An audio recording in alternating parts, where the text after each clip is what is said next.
Yes judgement day వచ్చేసింది. నువ్వా నేనా అన్నట్లుగా సాగిన మున్సిపల్ ఎన్నికల్లో విజేతలెవరో తెలిసిపోనుంది. కౌంటింగ్ కు రాష్ట్ర వ్యాప్తంగా 123 చోట్ల ఎన్నికల సంఘం ఏర్పాటు చేసింది. 116 మున్సిపాలిటీలో 2569 వార్డుల నుంచి 10,179 మంది, 7 కార్పొరేషన్ల పరిధిలోని 412 డివిజన్ల నుంచి 2,225 మంది అభ్యర్థులు పోటీ పడ్డారు. వీరిలో గెలిచేదెవరో ఓడేదెవరో, ఏ పార్టీకి ఎన్ని సీట్లు వస్తాయో, ఏ బల్దియా ఎవరి చేతుల్లోకి వెళ్తుందో మరికొద్ది గంటల్లో క్లారిటీ వస్తుంది.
జడ్జిమెంట్ డే వచ్చేసింది. నువ్వా నేనా అన్నట్లుగా సాగిన మున్సిపల్ ఎన్నికల్లో విజేతలెవరో తేలిపోనుంది.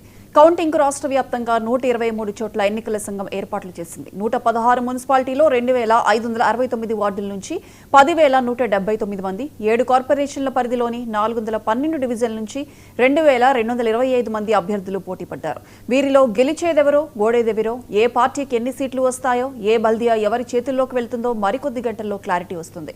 ఇక దీనికి సంబంధించి పూర్తి అప్డేట్స్ మా ప్రతినిధి రిషికేష్ ఫోన్ లైన్లో అందిస్తారు. రిషికేష్. ప్రియాంక, తెలంగాణలోనే మున్సిపల్ ఎన్నికలు కార్పొరేషన్ సంబంధించినటువంటి ఫలితాలు ఈ రోజు వెలువడనున్నాయి. ఉదయం 8 గంటలకు ప్రారంభమైనటువంటి కౌంటింగ్ ప్రక్రియ పూర్తి స్థాయిలో దాదాపుగా మధ్యాహ్నం వరకు కూడా కొనసాగనుంది. మధ్యాహ్నం వరకు పూర్తి ఫలితాలు వచ్చేటువంటి అవకాశం ఉంది. మొత్తంగా ఉమ్మడి కరీంనగర్ జిల్లా వ్యాప్తంగా 14 మున్సిపాలిటీలు, 2 కార్పొరేషన్లో కౌంటింగ్ ప్రక్రియ ప్రారంభం కానుంది. దీనికి సంబంధించి పూర్తి స్థాయిలో అధికారులు ఏర్పాట్లు చేశారు. ముందు